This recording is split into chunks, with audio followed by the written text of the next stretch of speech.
Alright, what's going on, everybody? So Andrew Tate and Chase DeMoor had their first face-to-face, and honestly wasn't as chaotic as one would think, but they both seem very focused. And again, I have my hair up again today because it seems like my male audience cares more about my hair than females do in my real life. Not really a flex, but what I'm going to be doing is giving my reaction to this first face-to-face and breaking it down and giving my overall thoughts on it. Real quick, before I get into the video, 95% of you guys aren't subscribed, so if you like Misfits boxing, pro boxing, or UFC content, I post 2 to 4 times a week on this channel at least, so make sure you guys subscribe. I appreciate you. Walk me through that decision. Why Chase DeMoor? Why the champ? Why the GOAT? I was speaking to Mams at Misfits for a while. I understood I had to become the CEO and take KSI's job. And then once that was done, we were talking about the roster of fighters. We want to become the biggest sports promotion in the world. And I think the best way to test the quality of our champions is to do it myself. This may be the first fighter, or a fighter in general, that has talked in Chasen's positive manner, call him a champion. I know he's the heavyweight champion of Misfits, but it seems like it's not very valued as a belt overall, since the heavyweight division has been so weak in Misfits so far. But it seems like Andrew Tate, if he wins, is going to turn a corner for this division. It's going to become more of a crossover division, and I feel like that's what this division needs, to bring in real names and make the division more interesting. But I really do think that Andrew Tate's name value can make Misfits roster at least 2 times better with the influence. Many have failed. I'm still the champ. 8 consecutive knockouts. Haven't seen the canvas. I'm all right. Well, it's good that Chase believes in himself. Chase, I like you, but I got to point this out. You got dropped in the Tank Tolman fight, and I keep giving you flowers for it because after you got dropped, you were way less scared to get hit. Or maybe scared is not the right word, just more eager to like move forward. And if you eat a shot, you eat a shot, because we've seen obviously the viral miss swing. I know he hates that stuff getting bring up. I know that he's better than that at this point, but he still wasn't reacting to punches coming his way the best in the Tank Tolman fight. Then he got dropped and he noticed, oh, I could actually take a shot. He walked forward and ended up getting probably the best knockout of his career. So I'm trying to give him flowers here, but you can't say that you haven't seen the canvas, because that made the best performance of your career. You should own that and show that and be like, I get dropped, but I come back even better. That would be better promo than just lying.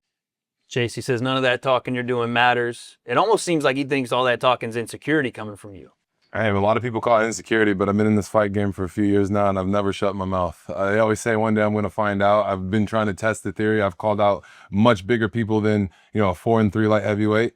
All credit to him for winning a kickboxing championship however many decades ago in some promotion I've never heard of. But this is the real world. You're going up against a much bigger, heavier, taller, longer, faster, stronger individual. And I don't think that you're fast enough. I think that your IQ is fallen off a bit. You might have all the experience, 80-something fights, but I think the first thing that goes is your reflexes. And to be fair to Chase, the talking is the reason why he's in this situation in the first place. He's been great at running his mouth. That's probably his biggest strength in his boxing career so far. Again, no offense, Chase.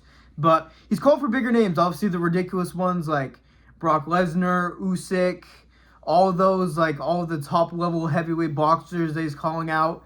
But to be fair to him, he was scheduled to face Roman Fury, and that fight would have been a great measuring stick of where he's at in boxing and all that. And thank God that didn't happen, because if Roman Fury won, would Andrew Tate versus Roman Fury be more interesting than this? Absolutely not. So it seems like it aligned perfectly for Misfits for that Roman Fury fight not to happen. Maybe they could still do it or run that after the Andrew Tate fight if Chase DeMoor does lose. But I keep on doing this thing where I say if he does lose, just out of respect for Chase, even though I'm picking Andrew, you can never count out that type of power and size. And that face-off, there is a huge size advantage with them. So Andrew Tate is going to have to be cautious, at least in the ring, whether you think he's more skilled or not. Thing is, like, in order to get to your level, you have to beat people at your level. And I think a lot of people are giving you credit because you did win a lot of fights a decade ago when I was in high school and had a bedtime. That's not the case anymore, I know you got all the Bugattis and stuff, but listen, I'm coming for those Bugattis. I got a lot more to gain, and you have a lot more to lose than I do. So Chase is 100% right here. Andrew Tate has 100% more to lose. Can you imagine the scenes if Chase DeMoor knocks out Andrew Tate? He's supposed to be the CEO of the company now, so that would be crazy. His online personality of being a badass, that almost goes out the window just because of the image that Chase has currently. If he were to lose to anybody in Misfits, Chase probably is realistically the worst one, even though he is the heavyweight champ there, and Andrew wants to be the heavyweight on top. It makes sense to make. If he were to lose to Chase, that almost ruins everything for him. It ruins his image. It ruins the fight history. It almost discredits all of his kickboxing accolades.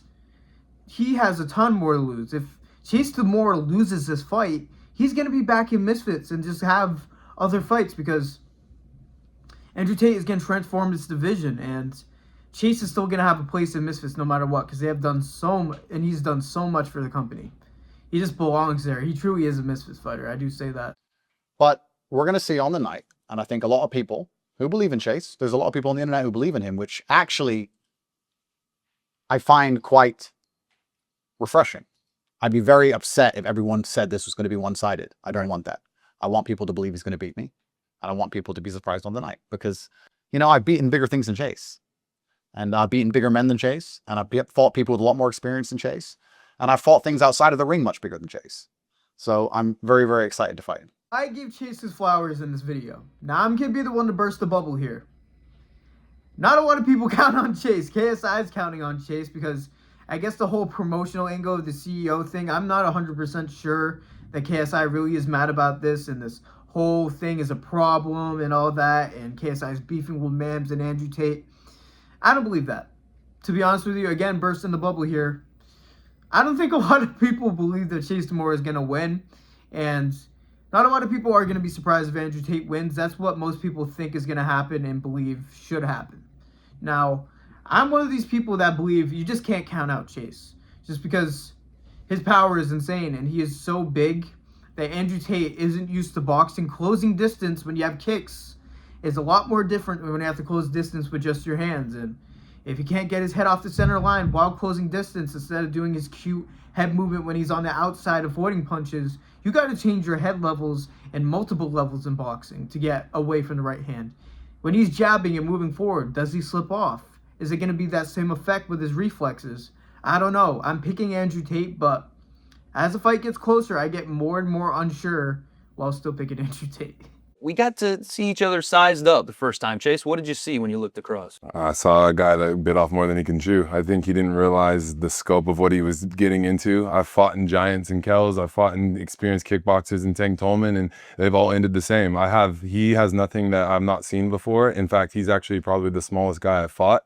The thing is we don't look at size. We don't look at technique. We don't look at anything. The only thing I look at is, can he punch and can he take a punch? I've seen him quit in his fights. I've seen him get punched. I've seen him have eye problem, black eyes against guys like Fez Batista and Warren Spencer. Those guys aren't getting the job done. And I think that the guys that I train with, the guys that I spar with, the camp that I've had, I was so confident going into it that I knew I was going to win that fight as soon as they sent me the contract that he signed it. I could not believe it myself. So. Now, of course, Andrew Tate isn't completely undefeated. He's lost by finish before. He's lost in general. He's had to stop the fight because of an eye injury. And I know because of this whole Tom Aspinall situation, people think that when you can't see out of one eye, it's optional to fight. But in kickboxing, boxing, and usually the UFC, if you can't see, the fight gets called off. It's not an optional thing. So I don't think Andrew Tate necessarily quit. I think it got waved off because his eye was injured. But Chase is kind of cooking, trying to get under his skin and call him a quitter, because that's probably something that legitimately gets under Andrew's skin, because a part of his whole image is to push through things and don't let the excuses of depression and all that, the things I don't agree with that Andrew Tate says, saying that mental health is optional. If you say stuff like that to rile him up, I think those are effective, even though he doesn't really show it and he's very composed. Calling him a quitter probably doesn't sit with him that well. I've been in there so many times. I've dealt with all kinds of people. I understand that Chase has, he leaves his left hand out and he lines up the big right and he moves backwards, and he's been doing the same thing in sparring in LA. And I understand that I could easily walk into a right hand. I know exactly how he's going to try and beat me. And we've done our very best to prepare for it. Yeah, to be honest, Chase isn't the hardest fighter to break down. He really likes to use his jab. He's gotten better with his jab recently throughout his fights. He jabs to the body, jabs, moves back, and then tries to shoot that straight right hand over. He landed a nice uppercut on Nathan Marsan, but it was the first time that we've seen an uppercut from Chase. So Chase is constantly improving, but like I was saying earlier, is Andrew Tate going to be able to maintain his reflexes and head movement while moving forward? Is he going to be able to slip Chase's lazy jab and make him pay for it? Or is he going to slip it and then get back into a right hand, or do a slip that's not great that Chase sees and catches him with the right hand?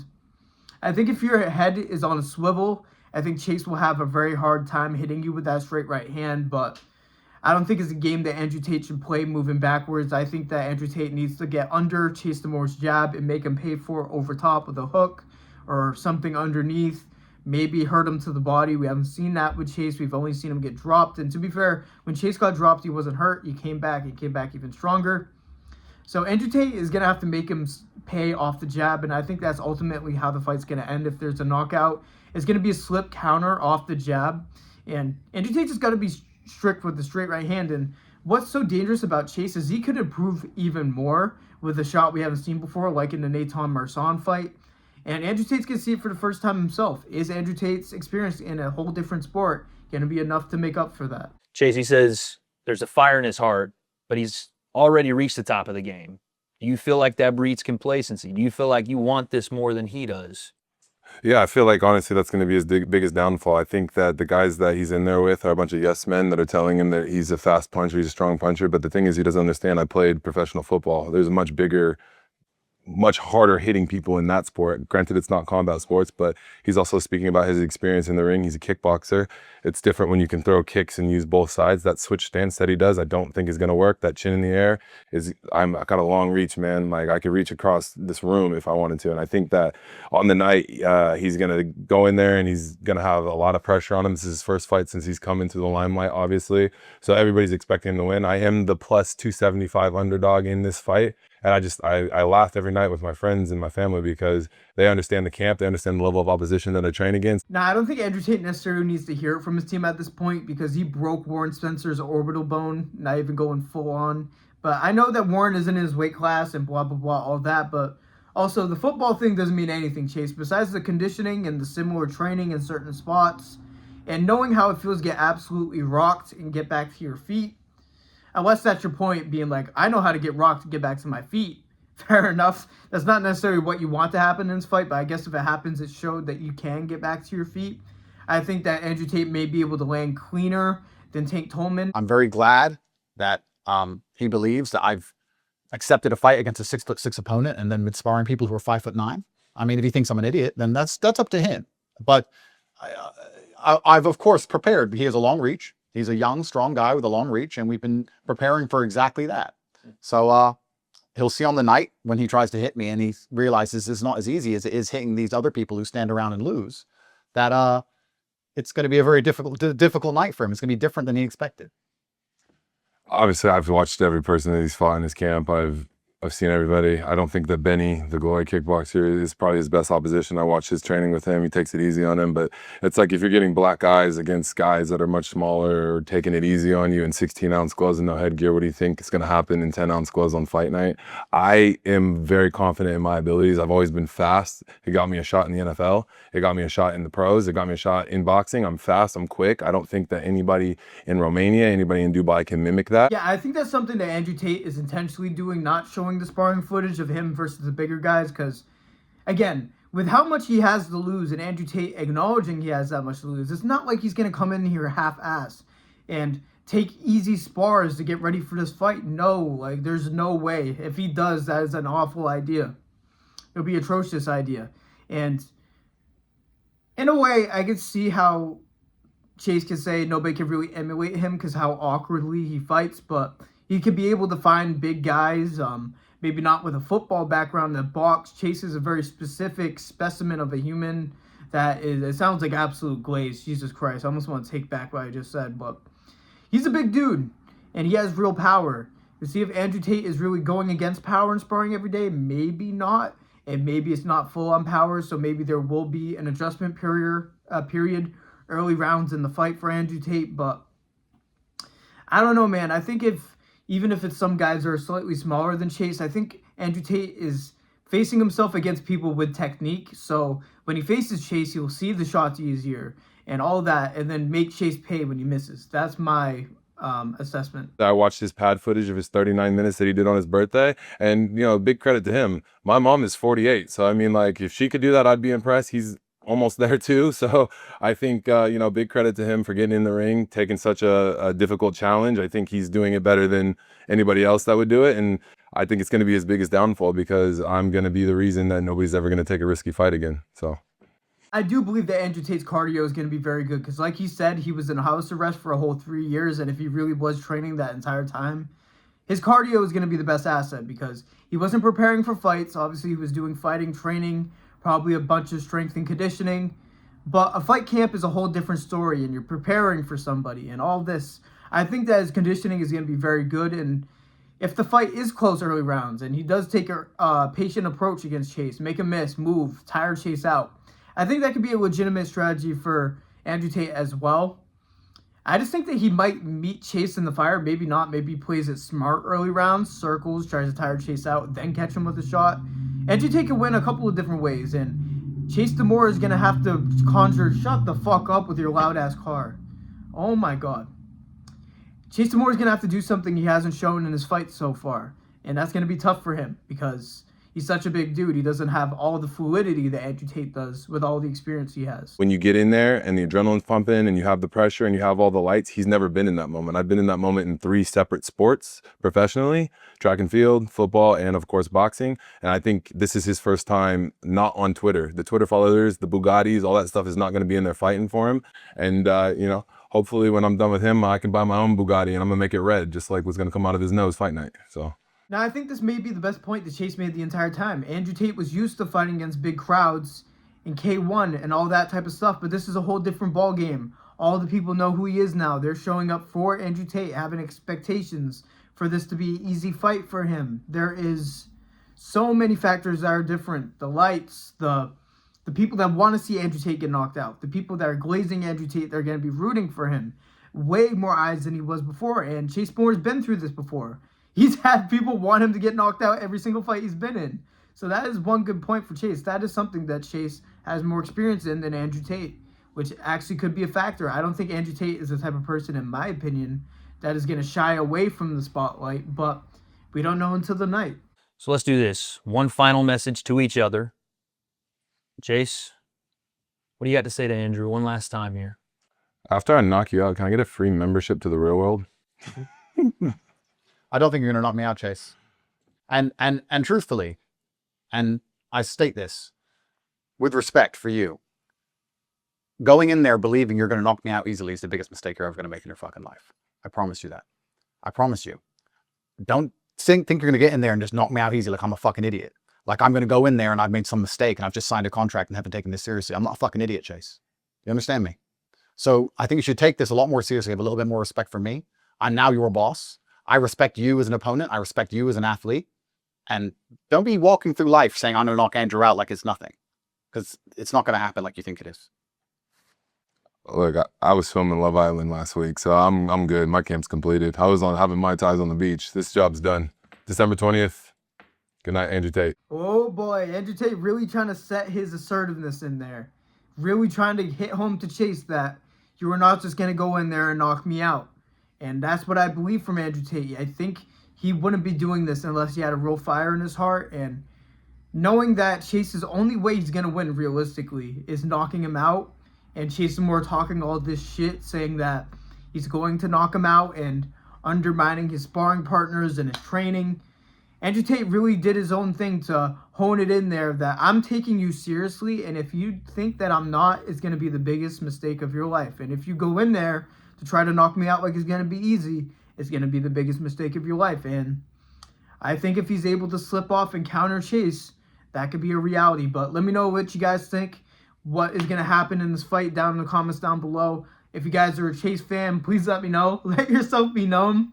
Because I want to know who thinks Chase is going to win this fight, because numbers say that they believe in Andrew Tate, but according to Andrew Tate, it's otherwise. Who knows? That was a face-off between Andrew Tate and Chase DeMoor. Way less hectic than the press conference. The press conference was something else. This was right before the press conference, so it seems like they saved all their juices and they really got things rolling as soon as the press conference came up. Obviously, having a crowd changes things a bit.